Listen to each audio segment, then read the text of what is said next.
உண்மை உள்ளவர்.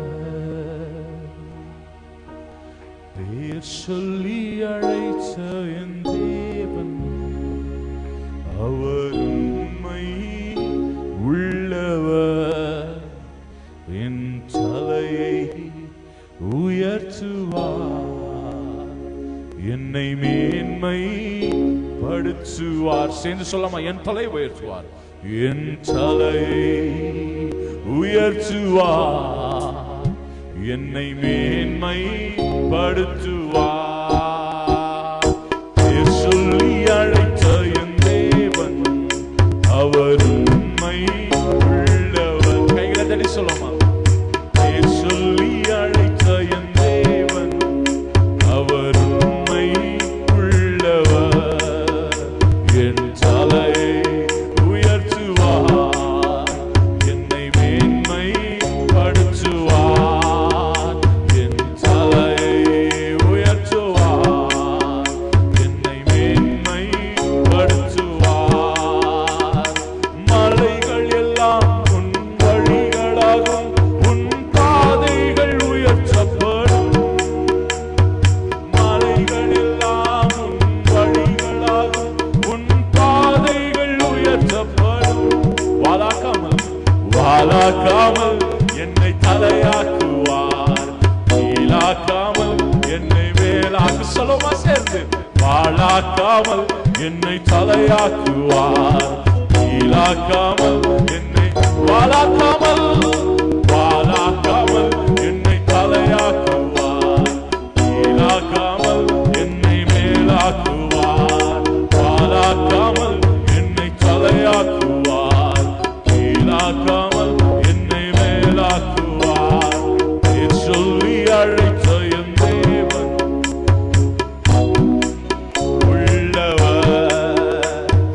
பேர் சொல்லி அழைத்த என் தேவன் அவர் உண்மை உள்ளவர். என் தலையை உயர்த்துவார், தலையை உயர்த்துவார், என்னை மேன்மை படுத்துவார். என் தலையை உயர்த்துவார், என்னை மேன்மை படுத்துவார். பேர் சொல்லி அழைத்த என் தேவன் அவர் உண்மை உள்ளவர். வாலாக்காமல் என்னை தலையாக்குவார், கீழாக்காமல் என்னை மேலாக்கு. கண்களை மூடி சொல்லுமா ஜெபத்தோட? வாலாக்காமல் என்னை தலையாக்குவார், கீழாக்காமல் என்னை மேலாக்குவார். பேர் சொல்லி அழைத்த என் தேவன் அவர் உண்மை உள்ளவர். பேர் சொல்லி அழைத்த எங்கள் தேவன் நீர் உண்மை உள்ளவர் என்பதை அறிந்திருக்கிறோம். இந்த வார்த்தைக்காக உடைய சமூகத்தில் கடந்து வருகிறோம். கர்த்தர் எங்களோடு கூட பேசுவீராக. நீ பேசுகிற தேவன் அல்லவோ, எங்களோடு கூட பேசுங்க ஆண்டவரே. ஆவி ஆத்மா சரீரத்தை உடைய சமூகத்தில் ஒப்பு கொடுக்கிறோம். இந்த வார்த்தைகள் கடந்து வரட்டும். இயேசுவின் மூலம் ஜெபிக்கிறோம் பிதாவே, ஆமென். ஹல்லேலூயா. தொடர்ந்து எரேமியா புத்தகத்திலிருந்து நாம் படித்துக் கொண்டு வருகிறோம். முதலாம் the person God uses, கடவுள் உபயோகப்படுத்துகிற மனுஷன் யார் என்பதை குறித்து நாம் பார்த்தோம். Who is the person who the Lord uses? கடவுள், ஆண்டவர், கர்த்தர் உபயோகிக்கிற அல்லது உபயோகப்படுத்தக்கூடிய மனுஷன் யாரு, அவனோட குவாலிட்டி என்னன்றதை தொடர்ந்து படித்துக் கொண்டே வருகிறோம். What is the first quality என்ன சொன்னோம்? எரேமியாவுடைய வாழ்க்கையில இருந்து இதை படித்துக் கொண்டே வந்தோம். இதற்கு முன்பதாக நீங்களும் நானும் கடவுளால் உபயோகிக்கப்பட வேண்டும் என்று நினைத்தால் இந்த வசனங்கள் உங்களுக்கு எனக்கு பிரயோஜனமா இருக்கும். நான் அந்த டிவைன் பிளான்ல எல்லாம் இல்ல, நான் ஏதோ சும்மா இங்க வந்திருக்கிறேன், வந்ததுல சும்மா டைம் பாஸ்க்கு வந்தேன் நீங்க நினைச்சீங்கன்னா இந்த வசனம் உங்களுக்குரியது அல்ல. நீங்கள் உண்மையாகவே கர்த்தர் என்னை ஒரு நோக்கத்தோடு படைத்திருக்கிறார், ஒரு நோக்கத்தோடு சிருஷ்டித்திருக்கிறார், ஒரு நோக்கத்தோடு இந்த குவைத் தேசத்துல கொண்டு வந்திருக்கிறார், என் வாழ்க்கையில நான் நடந்து போகிறேன், நான் கடந்து போகிறேன், எனக்கு நேரிடுகிற, எனக்கு ஏற்பட்டிருக்கிற எல்லாமே அவருடைய கண் பார்வைக்கு மறைவானது அல்ல என்று நீங்கள் நினைத்திருந்தால் இன்றைக்கு கர்த்தர் உங்களோடு கூட பேசுவார். If you know that the Lord is in control of your life, உங்க வாழ்க்கையுடைய கண்ட்ரோல்ல கர்த்தர் இருக்கிறார் என்று நீங்க நினைத்தால், கர்த்தர் என் தலைமுடியோட கூட சேர்த்து என்ன முடிச்சு வச்சிருக்கிறார், என்ன விட மாட்டார் அப்படின்னு நீங்க நினைச்சீங்கன்னா இந்த மாலை வேளையில கர்த்தர் உங்களோடு கூட பேசுவார். Hallelujah. Because this sermon is for the person who wanted to be used by God. இந்த பிரசங்கம் யார் கர்த்தருக்கு உபயோகப்படணும்னு துடிக்கிறீங்களோ, கர்த்தர் என்னை யூஸ் பண்ணணும், என்னை சும்மா அழைக்கல, பெரிய ஒரு திட்டத்தோடு கூட என்னை கர்த்தர் அழைத்திருக்கிறார்.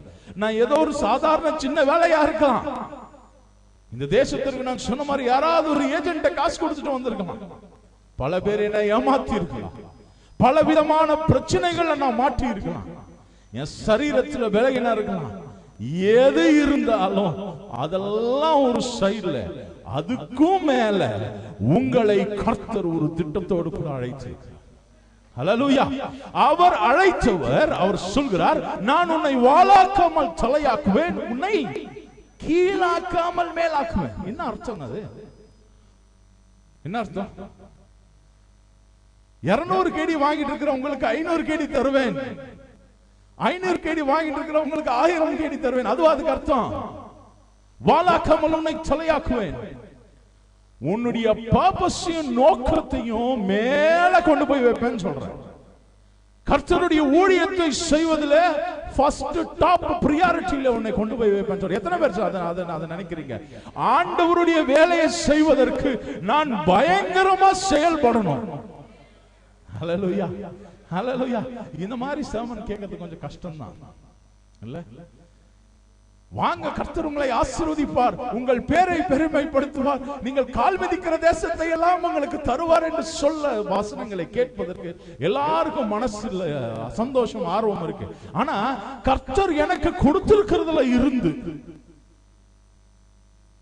with all that I have, என் கையில இருக்கிற கொஞ்சத்துல இருந்து நான் கர்த்தருடைய ராஜ்யத்திற்கும் அவருடைய ஊழியத்திற்கும் பிரயோஜனம் உள்ளவனாய் மாற வேண்டும் என்று சொல்வதை கேட்பதற்கு அனைவருக்கு மனம் இல்லை. நிறைய இருந்து கொடுக்கலாம், செஞ்சிடலாம், ஆனா அந்த கொஞ்சத்துல நெருக்கப்படுகிற சூழ்நிலையில, வியாதியின் மத்தியில, வேதனையின் மத்தியில கர்த்தருக்காய் உபயோகிக்கப்படுகிற ஒரு மனுஷியாக நீங்களும் நானும் மாற வேண்டும் என்பது கர்த்தருடைய திட்டமும் தீர்மானமுமா இருக்கு. ஹல்லேலூயா, ஹல்லேலூயா. நீங்க எந்த சூழ்நிலையில இருந்தாலும் கர்த்தருடைய ஊழியத்தை செய்வதற்கு கர்த்தர் உங்களை என்னை அழைக்கிறார். ஹல்லேலூயா. முதல் வாரத்தில் நம்ம பார்த்தோம், ஒருவன் கர்த்தரால் உபயோகிக்கப்பட வேண்டும் என்று சொன்னால் அவன் என்ன செய்யக்கூடாது? சாக்கு போக்கு சொல்லக்கூடாது என்று சொல்லி முதல் வாரத்தில் பார்த்தோம். இரண்டாவது வாரத்தில் என்ன படிச்சோம்? கர்த்தர் ஒரு மனுஷனை உபயோகிக்கணும்னா அவனுடைய உள்ளம் உடைக்கப்பட வேண்டும் என்று சொல்லி பார்த்தோம். His heart has to be broken. தன்னை சுற்றி நடக்கிற, தான் சுற்றி பார்க்கிற காரியங்களை பார்க்கும் போது மனம் உடைச்சு ஆண்டவர் சமூகத்துல போய் அழுகிற மனுஷனை கர்த்தர் என்ன செய்வார்? உபயோகப்படுத்துவார் என்று சொல்லி பார்த்தோம். சும்மா சாதாரணமா பார்த்துட்டு ஏதேதோ நடக்குதுப்பா, இது எங்க ஏனா தோணோன்னு போகிற மனுஷனை அல்ல. எவன் ஒருவன் கர்த்தருக்காக வைராக்கியம் பாராட்டணும் அவனை தான் கர்த்தர் உபயோகப்படுத்துவார். ஹல்லேலூயா, ஹல்லேலூயா. It doesn't matter who you are. நீ யாரா வேணா இருந்துட்டு போ, உன்னுடைய உடல் நலம் எப்படி வேணா இருந்துக்கலாம், அதெல்லாம் பிரச்சனையே இல்லை. நீ சாதாரணமான ஒரு வேலையில இருக்கலாம், பிரச்சனை இல்லை. உனக்கு பெரிய படிப்பறிவு இல்ல, பிரச்சனை இல்லை. நீ சாதாரணமான ஒரு சம்பளத்துல இருக்கலாம், பிரச்சனை இல்லை. நல்ல வேலை இல்ல, பிரச்சனை இல்லை. அக்கமா இல்ல, பிரச்சனை இல்லை. கர்த்தர் உன்னை உபயோகிக்க வேண்டும் என்று நினைத்தால் அவர் உபயோகிப்பார். ஹல்லேலூயா.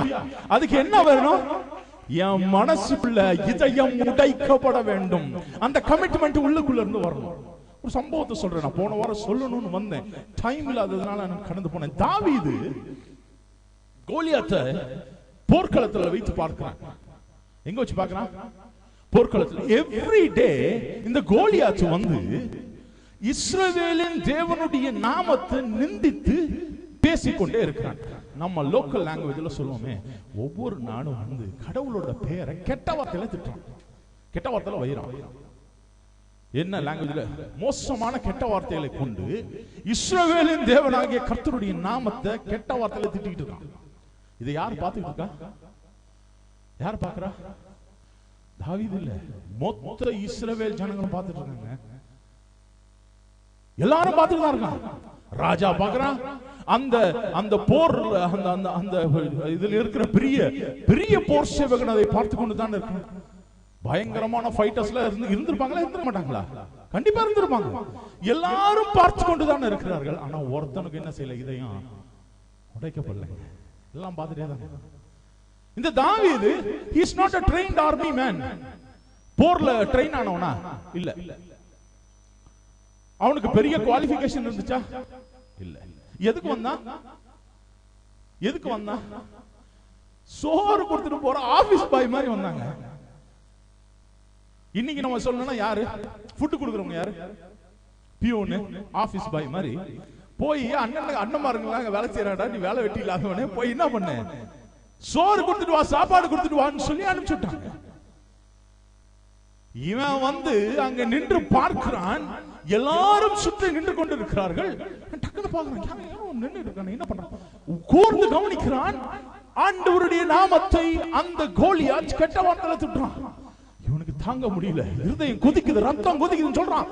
ஏய், நான் இப்பொழுது போய் அவனை என்ன செய்வேன்? குன்று போடுவேன். இவன் துடிச்சிட்டு போறான். அவங்க என்ன சொன்னான்? ஒரு அடி அடி ஓடுறா ஓரமா. நாங்கெல்லாம் இங்க இருக்கிற எங்களுக்கு தெரியாது, இவர் பெரிய இவர் வந்துட்டாரு, இவருக்கு இல்லாத எங்களுக்கு இல்லாத வீரம் உனக்கு இல்லையா? உங்களையும் என்னையும் பார்த்துட்டாரு. இவர் நீ பாக்குறதா நான் இத்தனை வருஷமா பார்த்துட்டு இருக்கிறேன்னு. எல்லாரும் அந்த கோலியத்தை பார்த்தாங்க.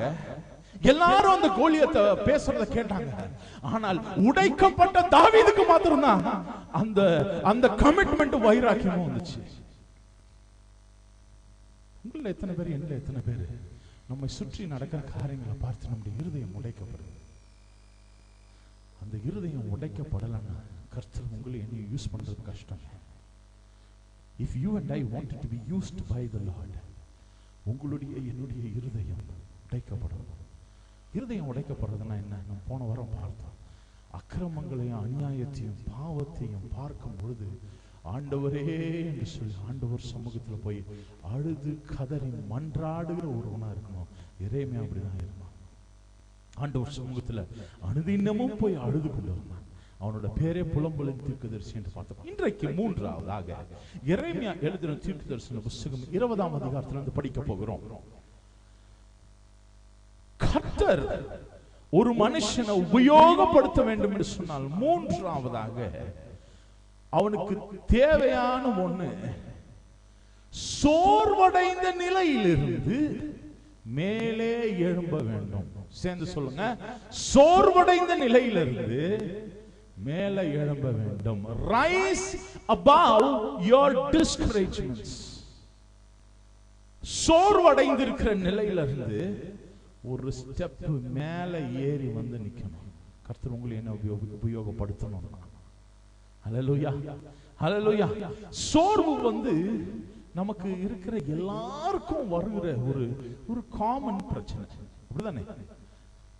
பிரசங்கம் கேட்கும் போது, சர்ச்சுக்கு வரும்போது, ஜெபிக்கும் போது, கன்வென்ஷன்களுக்கு போகும்போது, இங்க போகும்போது, அங்க போகும்போது ரொம்ப சந்தோஷமா இருக்குது. ஆனா டே டு டே லைஃப் நான் மீட் பண்ணும்போது, பார்க்கும் பொழுது, பேசும்போது, ஜனங்களோடு இருக்கும்போது, பலகீனத்தில் இருக்கும்போது, வலிக்கும் போது, வேதனையில இருக்கும்போது, என்னுடைய சொந்த குடும்பம் என்ன பிட்ரே பண்ணும்போது, அதை என்னால பார்த்துட்டு என்ன பண்ண முடியல, இருக்க முடியல. நான் ரொம்ப சோர்வடைஞ்சு போயிடுறேங்க. சோர்வடைஞ்சு போய் உட்கார்ந்து, என்ன ஆண்டவரே இது, ஏன் ஆண்டவரே எனக்கு இப்படி நடக்குது? நான் என்ன தப்பு பண்ண ஆண்டவரே? எல்லாரும் நல்லா இருக்கிறாங்களே, நான் மட்டும் இப்படி ஆகி போயிட்டேன் ஆண்டவரே, நான் என்ன செய்தேன்? நான் உம்முடைய நாமத்திற்கு உண்மையாகத்தானே ஊழியம் செய்கிறேன், உண்மையாதானே இருக்கிறேன். என் கண்ணு முன்னாடி அயோக்கியம் பண்றவங்களாம் நல்லா இருக்கிறானே, எனக்கு மட்டும் ஏன் ஆண்டவர் எப்படின்னு சொல்லி சோர்வடைந்த சூழ்நிலையில நிறைய பேரை நாம் பார்க்கிறோம். ஏன் நிறைய பேரை பார்க்கிறது இல்லை. நம்மில் அநேகர் கூட நிறைய நேரங்களில் சோர்வுற்ற நிலையில, வேதனையில, கண்ணீர் சிந்தும் போது, கண்ணீர் வடிக்கும் போது சில நேரங்கள்ல துரிதப்பட்டு, ஆண்டவரே உங்க கண்ணு இருக்கா, நீங்க என்ன பார்த்துக்கிட்டு தான் இருக்கிறீங்களா, என் வேதனை உங்க கண்ணுக்கு தெரியலையா ஆண்டவரே, என் கண்ணீரை நீங்க பார்க்கலையா ஆண்டவரே, என் வலி உங்களுக்கு உணரலையா ஆண்டவரே என்று கேட்கிற நாட்கள் உண்டுதானே. சில நேரங்கள்ல துன்பமான வேளையில நடந்து போகும்போது, வேதனையில இருக்கும் பொழுது சோர்வடைகிற நேரம் உண்டு. இந்த சோர்வடைகிற நேரத்துல கர்த்தர் உங்களை உபயோகப்படுத்தணும்னா, உங்க சோர்வடைந்த நிலையில இருந்து ஒரு ஸ்டெப் வெளியே வந்து மேலே ஏறி நிற்கும். ஹல்லேலூயா, ஹல்லேலூயா, ஹல்லேலூயா. வாசிங்க எரேமியா 20ஆம் அதிகாரம் 1ஆம் வசனத்திலிருந்து.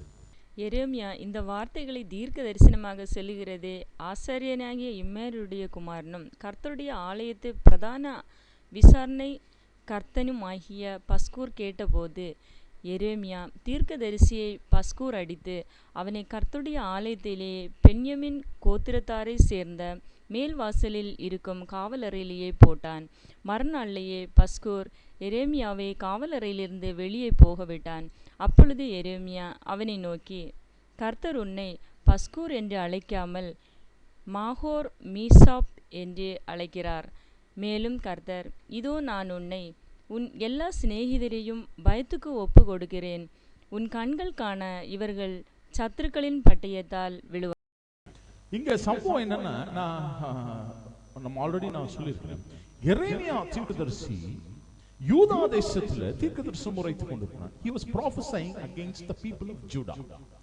அப்ப இந்த யூதா தேசத்துல இவன் பிரசங்கம் பண்ணி கொண்டிருக்கும் பொழுது, தீர்க்க தரிசனம் சொல்லி கொண்டிருக்கும் பொழுது, நம்மள நிறைய பேரு தீர்க்க தரிசனம் ஒரு பெரிய பிரச்சனையா இருக்கு இன்னைக்கு, அப்படிதானே?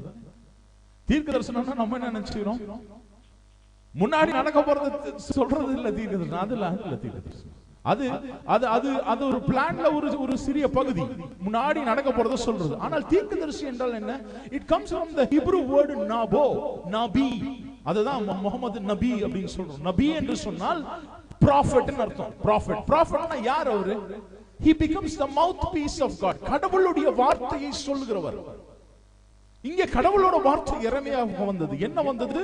இஸ்ரவேல் ஜனங்களை பார்த்து எரேமியா சொல்கிறான், இஸ்ரவேல் ஜனங்களே, உங்கள் பாவ வழியிலிருந்து நீங்கள் என்ன செய்ய வேண்டும்?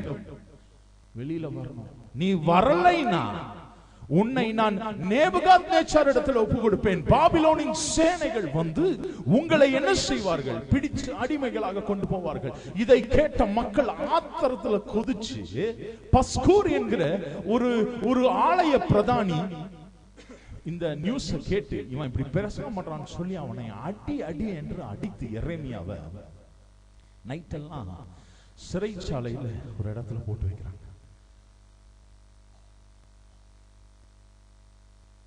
நல்ல அடி வாங்கி கை கால்லாம் வேதனையோட ரத்தம் சொட்ட எரேமியா நைட்டெல்லாம் அழுகுறான். ஐயோ ஆண்டவரே, நீங்க சொன்ன வார்த்தை தானே நான் பேசுறேன், நீங்க தான் என்ன சொன்னீங்க, நீங்க தான் போய் இந்த இஸ்ரவேல் ஜனங்களுக்கு பேசுங்கன்னு சொன்னீங்க. உங்க வார்த்தையை நான் சொன்னேன், என்னை இந்த அளவுக்கு அடிச்சு என்னை இந்த ஜெயில போட்டுருக்காங்க, நைட்டெல்லாம் போட்டிருக்கிறாங்க. இரவெல்லாம் அவன் இருக்கிறான். இருந்துட்டு நீங்கள் 7ஆம் வசனத்தை வாசிங்களேன். அங்க கர்த்தாவே என்னை இணங்க பண்ணினீர், நான் இணங்கினேன், நீர் என்னிலும் பலத்தவராய் இருந்து என்னை மேற்கொண்டீர். மேற்கொண்டிருங்க. இந்த இணங்க பண்ணினீர் என்று சொல்லி தமிழ்ல டிரான்ஸ்லேட் பண்ணிருக்காங்க. இணங்க பண்ணினீர். இங்கிலீஷ் டிரான்ஸ்லேஷன், இதனுடைய லிட்டரல் டிரான்ஸ்லேஷன் என்னன்னா, you have deceived me lord ன்னு சொல்றாரு. ஆண்டவரே, நீங்க என்ன ஏமாத்திட்டீங்க ஆண்டவரேன்னு சொல்றாரு. எப்படி ஏமாற்றப்பட்டார் எரேமியா? ஆண்டவருடைய வார்த்தைகளை சொல்ல போன எரேமியாக்கு என்ன கிடைச்சிருக்கும்? ஆக்சுவலா என்ன கிடைச்சிருக்கணுங்க? என்ன கிடைச்சிருக்கணும்? உயர்வு கிடைச்சிருக்கணும். நம்ம அநேகர் நினைக்கிறது அதுதான். வாவ், நான் என்ன செய்கிறேன்? கர்த்தருடைய ஊழியம் செய்யறேங்க. நான் என்ன செய்யறேன்? ஊழியத்துக்கு போயிருக்கேன், கர்த்தருக்காக இவ்வளவு செஞ்சிருக்கிறேன், இந்த வார்த்தையை பேசியிருக்கிறேன், இங்க போயிருக்கிறேன், இங்க வந்திருக்கிறேன், ஊழியத்துல பிரசங்கம் பண்றேன், நான் மியூசிக் வாசிக்கிறேன், பைபிள் காலேஜ்ல நான் டீச் பண்றேன், எனக்கு என்ன கிடைக்கணும்? என்ன கிடைக்கணும் சொல்லுங்க? என்ன கிடைக்கணும்? கர்த்தருடைய வழியிலே நடந்து அவருக்கு பயந்த ஒரு வழியில் நடக்கிற மனுஷன் சொல்லுங்க, பாக்கியவான் அவன். நீர்க்காலின் ஓரமாய் நடப்பட்டு தன் காலத்தில் தன் கனியை தந்து எல்லாம் இலைவிதிராது இருக்கிற மரத்தை போல இருப்பான். அவன் செய்வதெல்லாம் வாய்க்கும். துன்மார்க்கரோ அப்படி இராமல் காற்று பறக்கடிக்கும் பதரை என்ன திருப்பி பதரை போல இருக்கிறார். ஆகையால் துன்மார்க்கர் நியாய தீர்ப்பிலும் பாவிகள் நீதிமான்களுடைய சபையிலும் நிலை நிற்பதில்லை. கர்த்தர் நீதிமான்களின் வழியை அறிந்திருக்கிறார், மார்க்கரின் வழியோ அழியும். அப்படி என்று சொன்னால் கர்த்தருக்கு பயந்து அவர் வழிகளில் நடக்கிற மனுஷன் அவன் பாக்கியவானாய் இருந்து ஆசீர்வதிக்கப்பட்டிருந்து அவன் பிள்ளைகளையும் அவன் பிள்ளைகளின் பிள்ளைகளையும் கண்டு திருப்தியாய் இருந்து 4 வீடுகளையும் 3 கார்களையும் வாங்கி சந்தோஷமா இருப்பாரா? இல்ல. இங்க ஏரேமியாக்கு என்ன நடந்தது தெரியுமா? கர்த்தருடைய வார்த்தையை அவன் பேசுவான். கர்த்தர் சொன்னதை சொன்னான். என்ன நடந்தது? அவனை அடி அடி என்று அடித்து அவனை கொண்டு வந்து ஒரு இடத்துல வச்சுட்டான். ஆண்டவரை பார்த்து சொல்கிறான், ஆண்டவரே நல்லா உயர்ந்துருவேன் நான் நினைச்சேன், என்னை ஏமாத்திட்டீங்களே ஆண்டவரே, என்னால் அடி தாங்க முடியலையே, எனக்கு வலிக்குதே ஆண்டவரே சொல்லி ஆண்டவரை பார்த்து கதறுகிறான். சில நேரத்துல கடவுள் உங்களை அழைத்த அழைப்பு வேற, இன்னொருத்தர் அழைச்ச அழைப்பு வேற. கிறிஸ்டியன் பிரதரை பார்த்து நானும் அவரும் ஒரே மாதிரி தானே இருக்கிறோம், நானும் அவரும் ஒரே மாதிரி தானே சர்ச்சுக்கு போறோம், அவருக்கும் எனக்கு கர்த்தர் ஒரே அபிஷேகத்தை தானே கொடுத்திருக்கிறார், ஒரே சபையில தானே ஆராதிக்கிறோம், அவரு மட்டும் நல்லா இருக்கிறார், நான் மட்டும் இப்படி இருக்கிறேன். அவருக்கு அவருடைய அழைப்பு, எனக்குள்ள அழைப்பு. எரேமியா தீர்க்கதரிசியினுடைய சமகாலத்தில் வாழ்ந்த இன்னொரு தீர்க்கதரிசி இருந்தார், அவர்தான் தானியேல் தீர்க்கதரிசி. He was a contemporary of Jeremiah. Jeremiah எங்க ஊழியம் செஞ்சாரு? யூதால ஊழியம் செஞ்சாரு. இவர் எங்க ஊழியம் செஞ்சாரு? பாபிலோன்ல ஊழியம் செஞ்சாரு. எப்படின்னா நேபுகாத்நேச்சார் வந்து சிறைபிடித்து கொண்டு போன ஃபர்ஸ்ட் கொண்டு போன ஜனங்கள்ல தானியேலும் ஒரு தீர்க்கதரிசியா எங்க போயிருக்கிறாரு? பாபிலோன்ல இருக்காரு. பாபிலோன்ல என்ன பண்றாரு? அவர் எங்க இருக்காரு? ராஜ அரண்மனையில இருந்து பெரிய இடத்துல நல்ல சாப்பாடு சாப்பிட்டு சந்தோஷமா இருந்து அவர் சிங்க கபிலா வந்துச்சு, அது ரெண்டாவது. ஆனால் அவருடைய வாழ்க்கை எப்படி இருந்தது? எரேமியா மாதிரி அடி வாங்கிட்டு இருந்தாரா? இல்ல.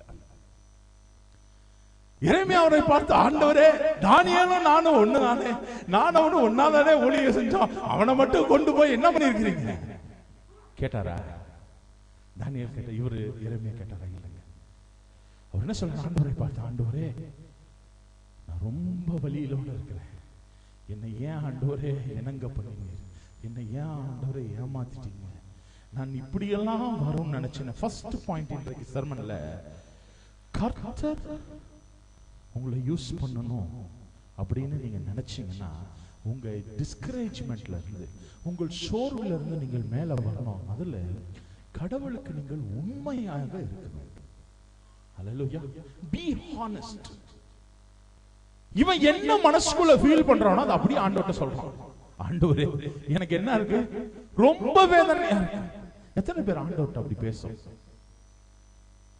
எப்ப ஆண்டவர்ட்ட பேசுவோம்? எல்லாரும் என்ன கைவிட்ட சூழ்நிலையில தான் நான் ஆண்டவர்ட்ட போறேன். சின்ன சின்ன விஷயங்களுக்கு நான் ஆண்டவரிடத்துல போகிறது இல்லை. ஆனால் இவன் சொல்கிறான், ஆண்டவரே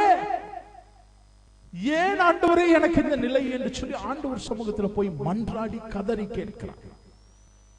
வாசிங்க ஒரு வசனத்தை, 2 நாளாகமம் 16ஆம் அதிகாரம் 9ஆம் வசனம். 2 நாளாகமம் 16ஆம் அதிகாரம் 9ஆம் வசனம். தம்மை பற்றி உத்தம இருதயத்தோடு இருக்கிறவர்களுக்கு தம்முடைய வல்லமையை விளங்க பண்ணும்படியாக கர்த்தருடைய கண்கள் பூமி எங்கும் உலாவிக் கொண்டிருக்கிறது. பூமி எங்கும் உலாவிக் கொண்டிருக்கிறது. இந்த விஷயத்துல நீ தவறிட்டியடா ஆசான்னு சொல்லி ஆசா ராஜாவை பார்த்து தீர்க்கதரிசனம் வருகிறது. தம்மை பற்றி உத்தம இருதயத்தோடு யார் உண்மையா யார் இருக்கிறாங்கன்றத கர்த்தருடைய கண்கள் பூமி எங்கும் சுற்றி உலாவி பார்த்து கொண்டிருக்கிறதா. யாரை பார்க்குது? யாரு ஹானஸ்டா இருக்கிறாங்க, யாரு ஹானஸ்ட் உத்தம இருதயத்தோடு உண்மையா யார் இருக்கிறாங்கன்னு பார்க்கலாம். வேதம் சொல்றது உண்மையுள்ள உன்னை கர்த்தர் தமக்காக தெரிந்து கொள்கிறார். யார் உண்மையாக இருக்கிறார்களோ கர்த்தருக்கு யார் உள் மனசுல இருந்து எஸ் லார்ட் ஐ அம் ட்ரூத்ஃபுல். எரேமியா சொல்றான், அந்த வசனத்தை தொடர்ந்து நீங்க வாசிங்கன்னா 8ஆம் வசனம் வாசிங்க. நான் பேசின முதற்கொண்டு கதறுகிறேன், கொடுமை என்று பால்கடிப்பென்றும் சத்தமிட்டு கூறுகிறேன். அவ்வளவு அழுது கதறுகிறான் எரேமியா. சொல்லுங்க. நான் கூறின கர்த்தருடைய வார்த்தை நாள்தோறும் எனக்கு நிந்தையும் பரிகாசமும் ஆயிற்று. ஆதலால் நான் அவரை பிரஸ்தாபம் பண்ணாமலும் இனி கர்த்தருடைய நாமத்திலே பேசாமலும் இருப்பேன் என்றேன். நான் சொல்ற வார்த்தை ஒவ்வொரு நாளும் எனக்கு என்னத்தை கொண்டு வருது? நிந்தையையும் அவமானத்தையும் கொண்டு வருது. நான் ஆண்டவர் சமூகத்திலே கர்த்தருக்கு ஊழியம் செய்ய வேண்டும் என்று நான் வருகிற நாட்களில் எல்லாம் எனக்கு நிந்தையும் அவமானமும் தான் வந்துகிட்டு இருக்கு. ஆனாலும் சொல்லுங்க, அதனால் வாசிங்க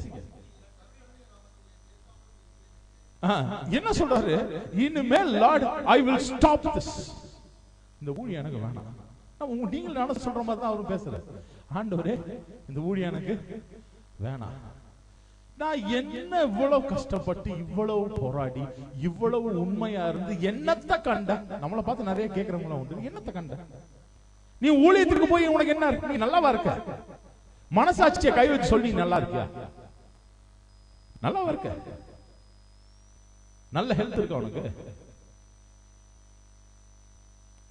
சில நாட்களுக்கு முன்பதாக எனக்கு ரொம்ப சங்கடமா இருந்தது. அவரு யதார்த்தமா சொன்னாரு, ஆனா எனக்கு ரொம்ப ஒருத்தர் வந்து பார்த்துட்டு ஏதோ சொல்றது, நாங்கெல்லாம் சரியா இல்லைன்னா இன்னொரு 10 வருஷத்துல நான் உங்களை மாதிரி ஆயிடுவோம் பிரதர்ன்றாரு. எனக்கு ஒரு மாதிரி கஷ்டமாச்சு. ஒருவேளை என் ஹெல்த் அவரு ஒரு மாதிரி பேசுறாரோ அப்படின்னு சொல்லி நான் என் மனைவி கிட்ட சொல்லி ரொம்ப வருத்தப்பட்டேன். ஏன்னா ஒருத்தர் இப்படி சொல்லிட்டாருடி, எனக்கு ரொம்ப கஷ்டமாச்சு. அவளுக்கு பயங்கரமா வந்து நீங்க அதை திருப்பி விட்டீங்க. இல்ல என்ன, எனக்கு அவர்கிட்ட எதுவுமே பேசணும்னு தோணல.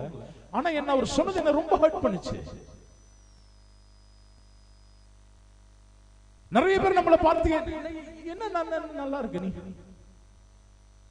என்ன என்னத்தை பெருசா சாதிச்சிருக்கிற, போயிட்டு போய் என்ன செஞ்ச, குடும்பம் நல்லா இருக்கா, எல்லாம் நல்லா வச்சிருக்கியா? சொல்றான், ஆண்டவரே எனக்கு என்ன நான் பேசினா எனக்கு நிந்தையும் அவமானம் தான் வரும். எனக்கு வேணாம் ஆண்டவரே, இந்த ஊழியம் வேணாம், இந்த காரியங்கள்லாம் வேணாம் ஆண்டவரே, நான் போயிடுறேன் ஆண்டவரே என்று சொல்லுவேன். ஆண்டவர் இடத்துல உண்மையோடு கூட உள்ளத்தின் ஆழத்துல இருந்து ஆண்டவர் இடத்துல பேசுறது, அந்த பேச்சை தான் ஆண்டவர் விரும்புறேன்னு சொல்றேன்.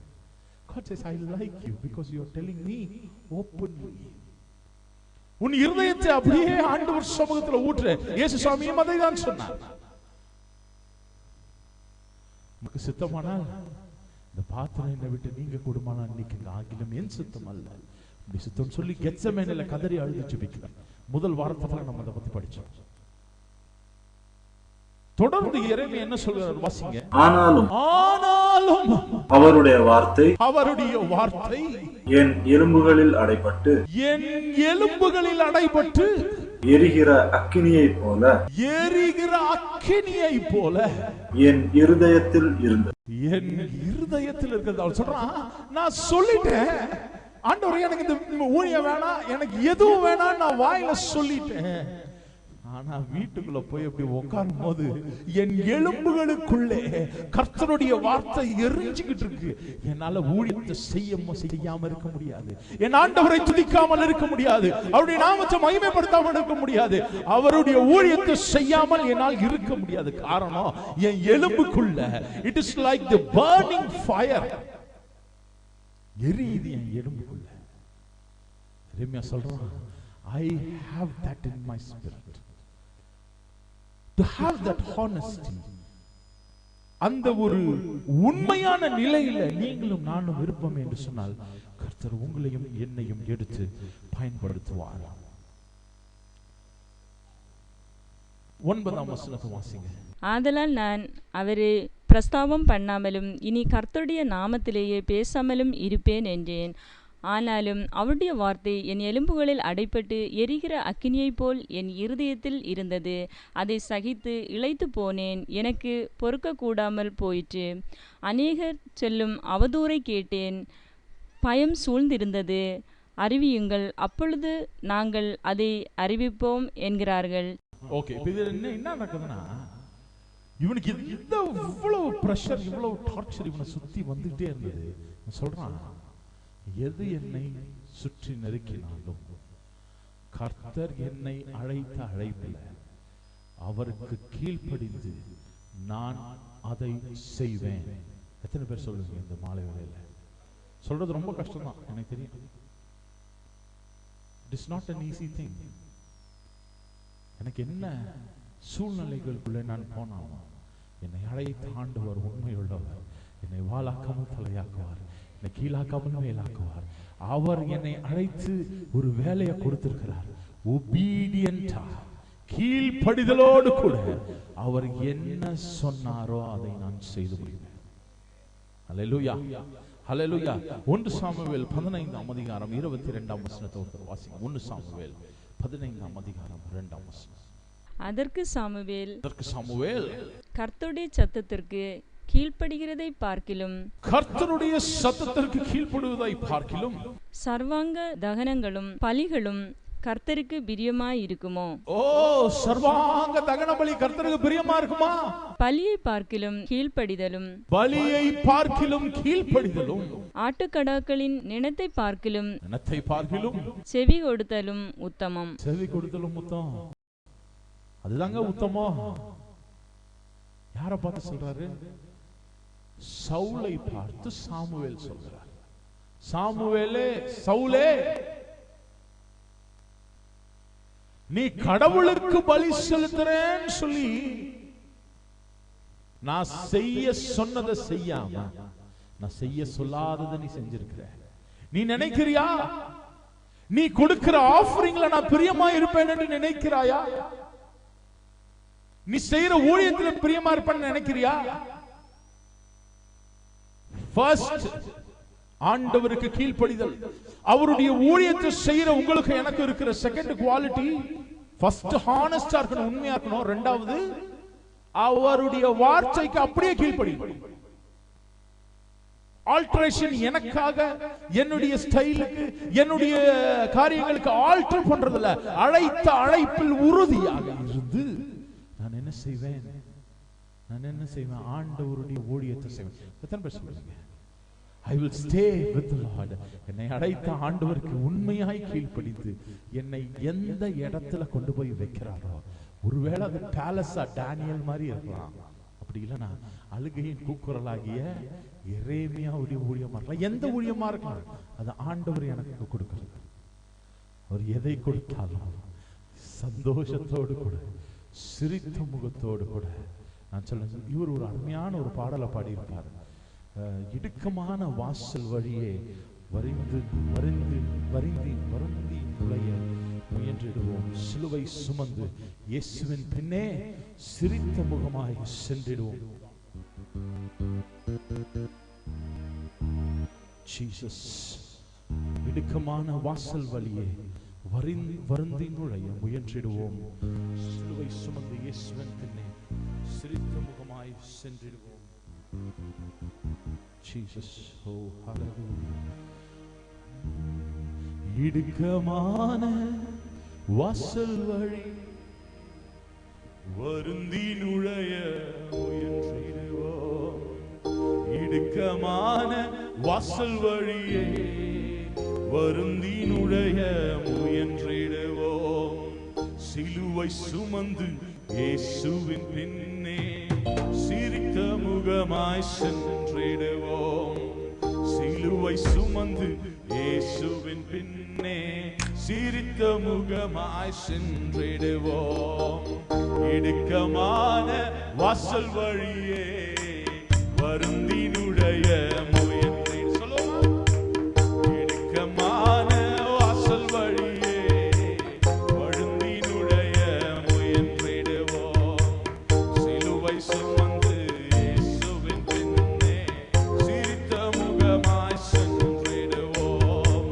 சிலுவை சுமந்து இயேசுவின் பின்னே சிரித்த முகமாய் சென்று. சிலுவை சுமந்து இயேசுவின் பின்னே சிரித்த முகமாய் சென்றிடுவோம். சிலுவை சுமந்து இயேசுவின் பின்னே சிரித்த முகமாய் சென்றிடுவோம்.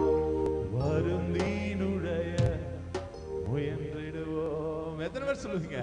சிலுவை சுமந்தாலும் சிரித்த முகமாய் சிரிச்சுக்கிட்டே நான் இயேசுவின் பின்னே செல்வேன். ஹல்லேலூயா, ஹல்லேலூயா. எனக்கு பாரமா இருந்தாலும் வலியா இருந்தாலும்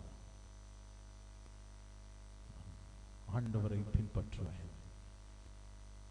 எங்க அப்பா டயாலிசிஸ் பேஷண்டா இருந்தார். 4 years பெட்ல இருந்து ரொம்ப கஷ்டப்பட்டார் கடைசி நாட்கள்ல. அப்ப நான் இங்க இருந்து ஊருக்கு போகும்போது சில நாட்கள்ல எங்க அப்பா படுற வேதனைய என்னால பார்க்க முடியாது. அவருக்கு பயங்கர வலி இருக்கும், அழுதுகிட்டே இருப்பாரு. அப்போ ஒவ்வொரு நாள் அழுகும் போதும் எனக்கு கஷ்டமா இருக்கும்.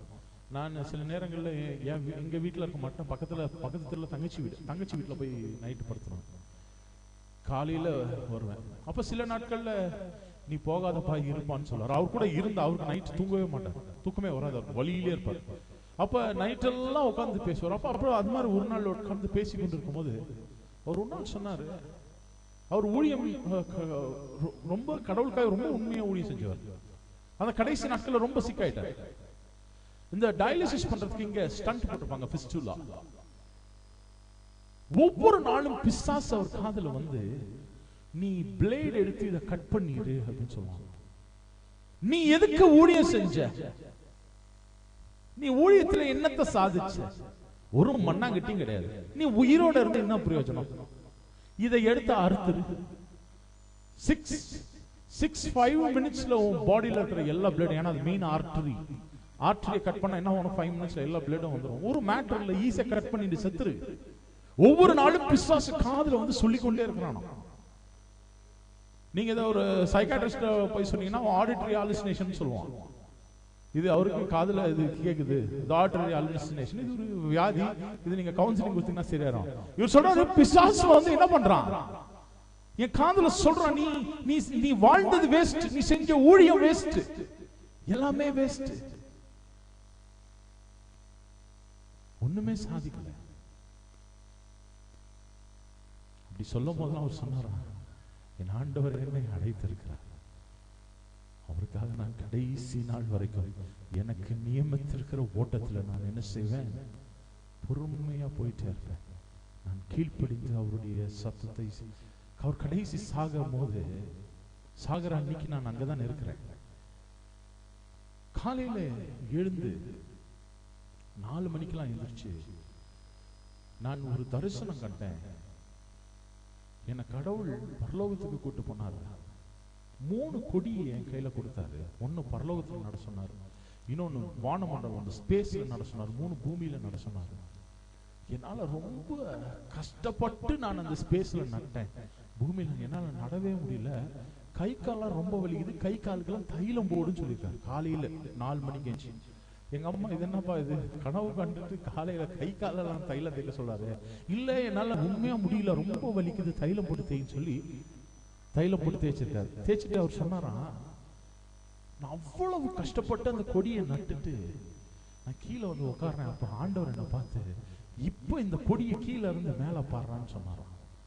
கீழே இருந்து பார்த்தா அந்த 3 கொடியிலையும் ஜெய கொடின்னு எழுதி இருந்துச்சு. அன்னைக்கு காலையில இறந்துட்டார். கர்த்தர் உங்களுக்காக எனக்காக வைத்திருக்கிற ஓட்டத்துல நீங்களும் நானும் பொறுமையா ஓடணும்.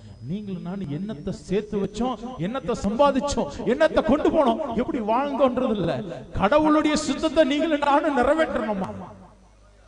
கடவுள் உங்களுக்காக வச்சிருந்த அந்த வேலையை செஞ்சு முடிச்சீங்களா? அததான் ஆண்டவர் உங்களை பார்த்து கேட்பார். Did you finish?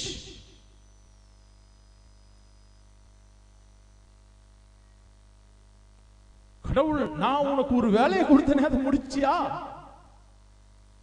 உண்மையா அந்த வேலையை செஞ்சியா? கீழ்ப்படிதலோடு கூட செஞ்சியா? உன் விருப்புகளுக்கு அப்பாற்பட்டு செஞ்சியா? கர்த்தர் உங்களை என்னைய பார்த்து கேட்பார். அப்ப ஆண்டவரை பார்த்து சொல்லுங்க, இடுக்கமான வாசல் வழியே நான் போனேன் ஆண்டவரே, சிலுவையை சுமந்து கொண்டு சிரித்த முகமாய் போனேன். அழுகல, முனங்கல, ஐயோ எனக்கு இந்த சிலுவை என்று சொல்லி நான் அழுகல, சிரித்த முகமாய் போனேன்.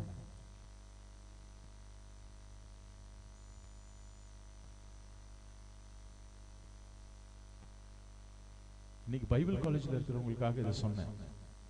மொரேவியன்ஸ் சொல்லி ஒரு குரூப் ஆஃப் பீப்புள் கடவுளுக்காக எதையாவது செய்ய வேண்டும் என்று சொல்லி துடித்துக் கொண்டிருந்தார்கள். எப்படியாவது நம்ம ஆண்டவருடைய இதை செய்யணும். அந்த காலகட்டத்தில்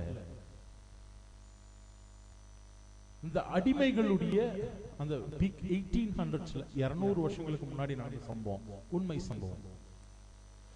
ஆப்பிரிக்கால இருந்து இந்த கருப்பர்களை எல்லாம் பிடித்து கொண்டு வந்து வெஸ்ட் இண்டீஸ் தெரியுமா, கரிபியன் ஐலண்ட்ஸ் சொல்லுவோம், நார்த் அமெரிக்கா சவுத் அமெரிக்காக்கு இடையில இருக்கிற குட்டி குட்டி தீவுகள்ல போட்டு வெண்மை புரட்சி, ஒயிட் ரெவல்யூஷன், வெண்மை புரட்சி டைம்ல சுகர் அந்த இதெல்லாம் பயங்கரமா ரெவல்யூஷன் வர டைம்ல நடந்த சம்பவம். இந்த கருப்பர்களை பிடித்து கொண்டு வந்து அங்க போட்டாங்க. எப்படி போட்டாங்கன்னா, அவங்களுடைய மனைவிகளை கொன்னுட்டாங்க, பிள்ளைகளை ரேப் பண்ணிட்டாங்க, எல்லாரையும் கொன்னுட்டு இவங்களை மட்டும் பிடிச்சிட்டு வந்து எங்க போட்டிருக்காங்க? எதற்கு போட்டிருக்காங்க? சுகர் கேனை கல்டிவேட் பண்றது, சுகர் கேன் கரும்பு சாகுபடி பண்றது. அவங்களுக்கு சட்டை கிடையாது, சாட்டை எடுத்துட்டு முதுகுல அடிச்சு அடிச்சு வேலை வாங்குவாங்க. ஒவ்வொரு அடி விழும் போதும் அவன் ஐயோ ஐயோன்னு கதறி அழுகும் போது அந்த முதுகுல இருக்கிற அந்த முதுகு ஃபுல்லா அவனுக்கு தழும்பு ஆகி ரத்தம் வடிஞ்சு சீலோட இருக்கும் ஃபுல் முதுகு. அவன் ஒரு அடிமை என்பதற்கு அதுதான் அடையாளம். அப்ப அவன் அங்கிருந்து எங்கேயும் தப்பிச்சு ஓட முடியாது. யாராவது அவன் கருப்பண்ணவங்க ஒரு ஷர்ட் கட்டி பாருங்க, பார்த்துட்டானா என்ன பண்ணிடுவான், மறுபடியும் கொண்டு வந்து அவனால தப்பிச்சு போட முடியாது. ஏன்னா ஐலாண்டுக்குள்ள எங்க போனாலும் என்ன செய்வான், மாட்டிக்கிடுவான், வேற வழியே இல்லை. அந்த சூழ்நிலையில மலேரியா இன்ஃபெக்ஷன் பயங்கரமா வந்து நிறைய பேர் ஜுரத்துல செத்தார்கள். இதுல இந்த மொரேவியன்ஸ்க்கு இந்த சம்பவங்கள் எல்லாம் காதல் அரசல் புரசலாக வருகிறது. ஐயோ இந்த மாதிரி கருப்பர்கள் இனத்தை சார்ந்த நிறைய பேர் அங்கே செத்து போகிறார்களே, எப்படியாவது நாம அவங்களுக்கு போய் மெடிசனையும் கொடுத்துட்டு எப்படியாவது இயேசுவின் சுவிசேஷத்தை அவங்களுக்கு சொல்லணும். ஆனா ஒரு பிரச்சனை இருக்கு. என்ன பிரச்சனைனா, அங்க இருக்கிறவங்க கருப்பர்கள், இந்த மொரேவியன்ஸ் வந்து ஒயிட் வெண்மையானவர்கள். அப்ப இவன் சொல்றான், ஆமா அவனை புடிச்சு அடிமைப்படுத்தி வச்சிருக்கிறது வெள்ளையர்கள். இப்ப நான் ஒரு வெள்ளையன், நான் போய் காஸ்பல் சொன்னா அவன் கேட்பானா? கேட்க மாட்டானே. என்ன செய்வது என்று சொல்லி ரொம்ப நேரமா பிளான் பண்றாங்க. சரி சொல்லி ஒரு ஐடியா வந்தது. என்ன ஐடியா? அவனை மாதிரியே நானும் மாறிட்டா, அவனை மாதிரியே நானும் மாறிட்டா யோசிச்சாங்க. வேற என்ன வழி? ஒரே ஒரு வழி தான் இருக்கு. அவனை மாதிரியே நானும் அடிமையா மாறணும்னு சொல்லி இந்த மிஷனரி 2 பேரும் சட்டையை கழட்டிட்டு ஒருத்தர் சாட்டை எடுத்து இன்னொரு முதுகுல அடிச்சான், அவரும் சாட்டை எடுத்து முதுகுல அடிச்சு முதுகெல்லாம் 3 மாசம் அடிச்சு. நான் சும்மா கதையை சொல்லுங்க, மொரேவியன்ஸ் அவங்க போய் படிங்க, வீடியோ கூட இருக்கு. அடிச்சு முதுகெல்லாம் ரணமாக்கிட்டு 3 மாசத்துக்கு அப்புறம் சட்டையை போட்டுட்டாங்க. போய் இயேசுவை நேசிக்கிறார்னு மருந்து கொடுக்குறாங்க. அவன் இவனை ஏத்துக்க மாட்டேங்கிறான். டேய் எங்களை அடிமைப்படுத்தினதே நீதானடா, எங்க பொண்டாட்டிகளை கொண்டது நீதான், என் பிள்ளைங்களை கொண்டது நீதான், நீ இயேசுவை பத்தி சொல்ற, அந்த இயேசுக்கு அன்பு இல்ல. அப்ப இவங்க சொன்னாங்க, நாங்க அவங்க இல்லப்பா, நானும் உங்களை மாதிரி அடிமை தான், வேணா என்ன பாருன்னு சொல்லி சட்டையை கழட்டி அவனுடைய ரணத்தை அவங்க கிட்ட காமிச்சு அவனுக்கு மெடிசனை கொடுத்தாங்க. இன்னைக்கு வெஸ்ட் இண்டீஸ் கிறிஸ்டியன் நாடா மாறி இருக்குன்னா இந்த 2 மிஷனரி தான் காரணம். ஹல்லேலூயா. கிறிஸ்து அவர்களுக்கு இதுல போன ஒரு மிஷனரி 3 மாசத்துல இறந்துட்டார். ஒரு மிஷனரி இறந்துட்டார். ஆனால் அந்த இன்னொரு மிஷனரி தனியாக இருந்து கிறிஸ்துவின் அன்பை அந்த ஜமைக்கன் ஐலண்ட்ஸ் வெஸ்ட் இண்டீஸ்ல இருக்கிற அத்தனை பேருக்கும் கிறிஸ்துவினுடைய அன்பை சொல்லி அநேக ஆயிரங்களை கிறிஸ்துவுக்கு என்று ஆதாயப்படுத்தினார். ஹல்லேலூயா, ஹல்லேலூயா, ஹல்லேலூயா. வலிதான், வேதனை தான், ரணம் தான், புண்ணுதான். ஆனா கர்த்தர் அவர்களுக்கு வைத்திருந்த ஓட்டத்தை அவர்கள் பொறுமையாய் ஓடினார்கள். இங்க எத்தனை பேர் என் கூட சேர்ந்து சொல்லுவீங்க, கர்த்தர் எனக்கு வைத்திருக்கிற அந்த ஓட்டத்தை நான் ஓடுவேன். I don't care what happens to me. I care only for the will of God. கர்த்தருடைய சித்தத்தை தவிர்த்து வேற எதையும் நான் நாடவில்லை. அல்லேலூயா, அல்லேலூயா. நான் கர்த்தருக்காய் எனக்கு கொடுத்திருக்கிற ஓட்டத்துல நான் ஓடுவேன். பவுல் சொல்றான், எனக்கு எல்லாம் இருந்தது, நான் எல்லாத்தையும் கொடுத்துட்டேன். I gave up everything. கிறிஸ்துவுக்காக நான் எல்லாவற்றையும் குப்பையா தூசியா கொடுத்துட்டேன். எனக்கு ஒண்ணுமே இல்லை. நல்ல போராட்டத்தை போராடினேன், ஓட்டத்தை முடித்தேன், விசுவாசத்தை கத்துக்கொண்ட நீதியின் கிரீடம் எனக்காக வைத்திருக்கிறது. அல்லேலூயா, அல்லேலூயா. உங்களுக்காக எனக்காக சிலுவையிலே ஆண்டவர் ரத்தம் சிந்தி உங்களையும் என்னையும் மீட்டெடுத்து அவருடைய பிள்ளையாக கொண்டு வந்து ஆண்டவர் சமூகத்தில் நிறுத்திட்டு உங்களை என்னையும் பார்த்து கேட்கிறார், என் மகனே மகளே, உன்னை அழிவுலேருந்து நான் மீட்டெடுத்து அவருடைய சமூகத்தில் கொண்டு வந்து உன்னை வைத்திருக்கிறேனே, எனக்கு நீ என் சித்தத்தை செய்வாயா? Will you do? நீங்க செய்வீங்களா? நான் செய்வேன்னா ஆண்டவர் உங்களை என்னையும் பார்த்து இந்த இரவு நேரத்தில் கேட்கிறார். நம்ம நிறைய we are so self-centered. நான், என் வாழ்க்கை, என் குடும்பம், என்னுடைய பிள்ளைகள், என்னுடைய வீடு, என்னுடைய பேங்க் பேலன்ஸ், இப்படியே தான் என் வாழ்க்கையை வாழ்ந்துட்டேன். ஆண்டவர் கேட்கிறார், இது மட்டும் இல்லப்பா, நான் அழைச்சது வேற ஒரு பெரிய பர்பஸ்க்காக, அழைச்சது நான் வேற ஒரு ஊழியத்துக்காக, அழைச்சது கண்ணீர் வடிச்சு ஜெபிப்பதற்காக. ஒன்றே மோசஸ் என்று சொல்லி ஒருத்தர் இருந்தார், அவர் ஒரு பாட்டு பாடினார், ஆள் இல்லை, ஆள் இல்லை, அழுது ஜெபிக்க ஆள் இல்லை, செந்நீர் சிந்தி நேசர் ஜெபித்தார், கண்ணீர் சிந்த ஆள் இல்லை. இயேசு ஜெபிக்கும் பொழுது கண்ணீர் செந்நீராய் மாறியது. செந்நீர் என்னது? ரத்தமா மாறிச்சு. செந்நீர் சிந்தி இயேசு ஜெபித்தார், கண்ணீர் சிந்தி ஜெபிக்க ஆள் இல்லை. அவருடைய ஊழியத்தை செய்ய ஆள் இல்லை, அவருடைய வார்த்தையை சொல்வதற்கு ஆள் இல்லை, உள்ளம் உடைக்கப்படுவதற்கு ஆள் இல்லை, உண்மையாய் இருப்பதற்கு ஆள் இல்லை, அவருடைய வார்த்தையை செவி கொடுப்பதற்கு ஆள் இல்லை. உங்களை என்னையும் பார்த்து கேட்கிறேன், எனக்கு அருமையான பிள்ளையே, நீ என் வார்த்தைக்கு செவி கொடுப்பியா?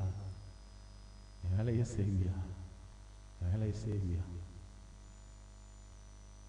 ஜீசஸ். கண்களை மூடுவோம். நிறைய சொல்லணும்னு வந்தேன், ஆனால் என்னால் சொல்ல முடியல. நான் சொல்ல வந்த ரெண்டே பாயிண்ட் மட்டும் நான் சொல்லிட்டு போறேன். ஆண்டவருக்காய் உள்ளத்தின் ஆழத்தில், ஆண்டவரே உம்முடைய ஊழியத்தை நான் எந்த சூழ்நிலையிலும் நான் செய்வேன். I don't care what happens. I don't care what happens. கண்களை மூடுவோம், ஆண்டவரை நோக்கி பார்ப்போம். Thank you Jesus. Oh hallelujah Jesus. ஒரு எல்லாரும் எழுந்து நிற்போமா? ஒப்பு கொடுத்து ஆண்டவரை பார்த்து சொல்லும், ஆண்டவரே நீர் வைத்திருக்கிற ஊழியத்தில்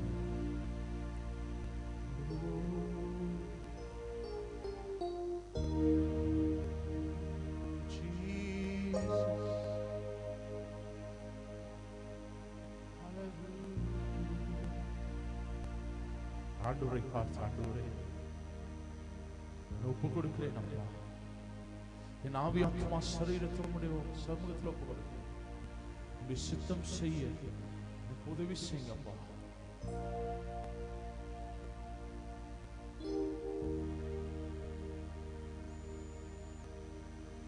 இந்த உள்ளம் எல்லாம்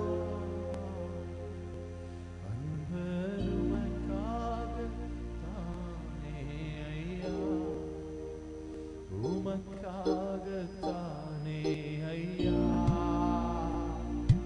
நான் உயிர் வாழ்கிறேன் ஐயா, உமக்காகத்தானே ஐயா, நான் உயிர் வாழ்கிறேன் ஐயா, இந்த உடலும் சொல்லுவாங்க ஆண்டவரே, அன்பருமக்காக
சுலம ஒப்பு கொடுத்து ஆண்டவரை பார்த்து, நான் உயிர் வாழ்கிறேன் ஐயா, இந்த உடலும்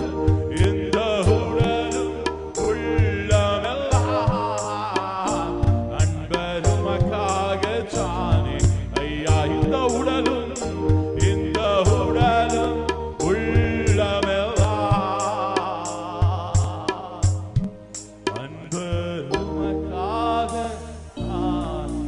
கைகளை உயர்த்தி வானத்துக்கு நேராக ஆண்டவரை பார்த்து, இந்த உடலும் உள்ளமெல்லாம் அன்பருமக்கா உள்ளத்தின் ஆழத்திலிருந்து ஐயா, இந்த உடலும் உள்ளமெல்லாம் அன்பருமக்காக தானே ஐயா, இந்த உடலும் உள்ளமெல்லாம் பெருமக்காகத்தானே ஐயா எங்களை அழைத்து பெரிய நோக்கத்தை வைத்திருக்கிறேன். அந்த நோக்கத்தை அறிந்து சித்தத்தை உணர்ந்து உங்களுடைய ஊழியத்தை திறம்பட செய்ய கர்த்தர் உதவி செய்யுங்கப்பா. அநேக டிஸ்ட்ராக்ஷன்ஸ் எங்களை வந்து எங்களுடைய நோக்கத்திலிருந்து எங்களை வழிவிலக செய்து, கண்களின் நிச்சை, மாம்சத்தின் நிச்சை, ஜீவனத்தின் பெருமை, அந்த டிவைன் ஃபோக்கஸ்ல இருந்து என்னை கொண்டு போயிருக்கணும். என்னால போராட முடியல, என்னால வெற்றி பெற முடியலன்னு சொல்றவர்கள் ஆண்டவரை பார்த்து, அப்பா உம்முடைய கிருபை வேண்டும், ஹெல்ப் மீ லார்ட், உம்முடைய கிருபை தாங்க ஆண்டவரே, உம்முடைய பலன் வேண்டும், என்னை பலப்படுத்து, என்னை தருகிறேன். ஓ என்னை தருகிறேன், உம் கரத்தில் என்னை படைக்கிறேன், உம் பாதத்தில் உருவாக்குவே,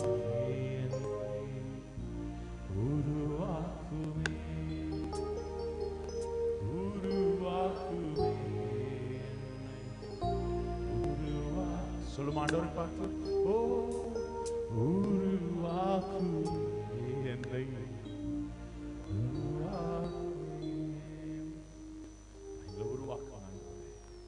எங்களை நாங்கள் தருகிறோம். எரேமியாவை போல எங்களுக்கு வைத்திருக்கிற இந்த ஓட்டத்தை சந்தோஷத்தோடு கூட சிலுவை எடுத்துட்டு சிரித்த முகமாய் செல்ல கர்த்தர் கிருபை செய்யும். வந்த ஒவ்வொருவரையும் ஆசீர்வதிக்கிறார்.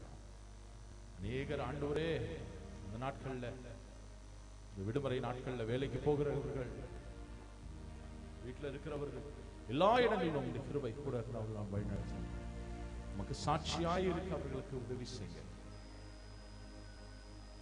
நான் ஒப்பு கொடுக்கிறேன். குறிப்பாக எங்களுடைய போதகருக்காய் நாங்கள் செபிக்கிறோம். ஆசீர்வதிப்பீராக, பாதுகாப்பீராக, செய்கிற ஊழியங்களும் கிருபை இருக்கு. எங்கள் மத்தியில குறித்த நாட்களில் கொண்டு வந்து நாங்கள் சேர்ந்து ஏகோபித்தும் நாமத்தை உயர்த்த கர்த்தர் எங்களுக்கு கிருபை செய்ய கர்த்தர் ஒப்பு கொடுக்கிறோம். இயேசுவின் மூலம் செபிக்கிறோம் ஜீவனுள்ள நல்ல பிதாவே. சேர்ந்து சொல்லுவோம், என் ஆத்துமாவே கர்த்தரை ஸ்தோத்திரி, முழுமே பரிசுத்த நாமத்தை ஸ்தோத்திரி, என் ஆத்துமாவே கர்த்தரை ஸ்தோத்திரி, செய்த சகல உபகாரங்களையும் ஆமென்.